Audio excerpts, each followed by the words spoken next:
Hello everybody, welcome to Monday Market Must-Knows. My name is Merlin Rothfeld, and here are 3 things to pay attention to for the upcoming trading week. Now first off, we've talked about bonds and yields on this program before, but if you've been in Bill Addis' Signature Series, he dove a lot deeper into it, and there's some very interesting things going on in that bond market. Specifically, we're talking about bond yields. That's the price that these bonds are paying investors. Now we'll start off by looking at 2019. What you see here is the yield curve, which is a representation of a variety of different maturities of treasuries and bonds. On the left-hand side is the short term. You can see at the bottom it says 1 month there. On the right-hand side is the long term. You can see at the bottom it says 30-year and all the various maturities in between. Now historically, the short end, meaning the left-hand side of this chart, should pay less interest than the right-hand side. That's a normal yield curve, where it slopes upwards. And the reason for this is, in theory, you should be rewarded for holding your money in these bonds for a longer period of time. So 30 years is going to pay you slightly more than that short term. That's normal, and that's 2019 in February. Fast forward 1 year to February of 2020.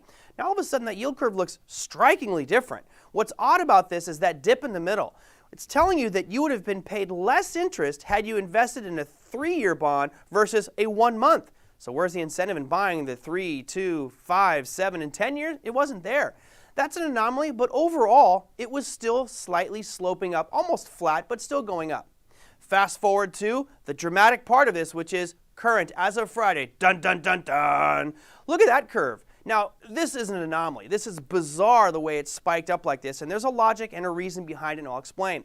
First off, that trajectory, which is incredibly steep, is dangerous for our markets. You don't like to see a separation between the long term and short term at that angle. Now, why is this so important for you and me? It's important for us because that is the cost of credit for businesses. They're using these bond markets to raise capital for their companies and also to sell bonds. Now, this may squeeze their profits, meaning that they're not going to make as much money, which of course could hurt the equity markets. It also means something for you and me. As consumers, what's the major thing that you're probably going to buy? One of the most important investments that most Americans make? Buying a home. And that's usually based off the 10-year Treasury note. You've seen that thing spike significantly. About 6 months ago, it was at 50 basis points. Now it's at 1.6. That's a huge increase in the value or the interest rate, meaning your 30-year fixed rate mortgage is going to go where? Most likely to the upside. Now that may continue as well. Why?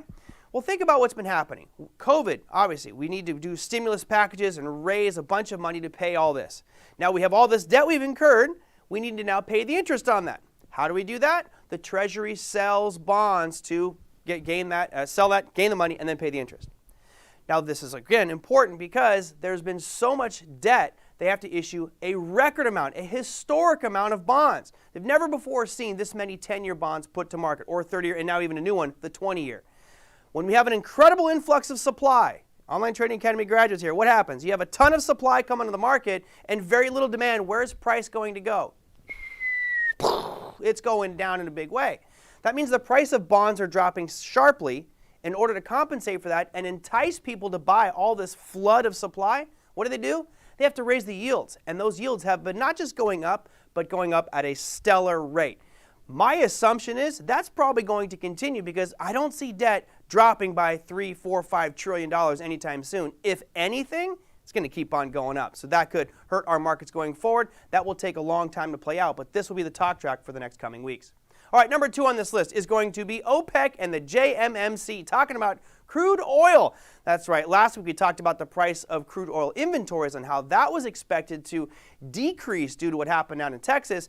Now, on Thursday, all day, OPEC and JMMC is going to be meeting talking about production increases to help the world with the price increase of oil. Now we've seen oil really start to move up. There's been some incredible moves in the futures market on CL. But bottom line is I don't know which way it's going to go. OPEC could say we're going to do cuts. They could say we're going to increase supply. If I'm OPEC, personally, I'll keep it right where it's at because a higher oil price makes me and all of my constituents much more money. But hey, let's be diplomatic. Maybe raising supply a little bit helps everybody out and we look like a much better person for that. Well, we'll have to wait and see on Thursday what happens, what it will do. And I can guarantee this. It's going to create a lot of volatility in oil on Thursday, so be careful.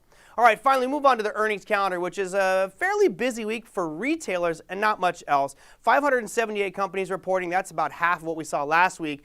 On Monday, you've got NIO, the darling car company that's out there competing with Tesla, Novavax. Tuesday is the onslaught of retailers. Target, Abercrombie & Fitch, Kohl's, Nordstrom's, Ross Stores, Urban Outfitters, and AutoZone. Everything in green is a retail public-facing company. On Wednesday, you've got Splunk, Marvell Technologies, Dollar Tree, and American Eagle Outfitters. Thursday brings you Broadcom, Sienna, Kroger, and Burlington Coat Factory. Yes, we're all rushing to get coats with the winter chill. And finally on Friday, there are more than just this one, but Big Lots is the retailer reporting on Friday. That will be most of your big names for earnings season. Of course, there are more than that, so make sure you check your earnings calendar. But that, my friends, is your Monday Market Must-Knows. We'll see you next week.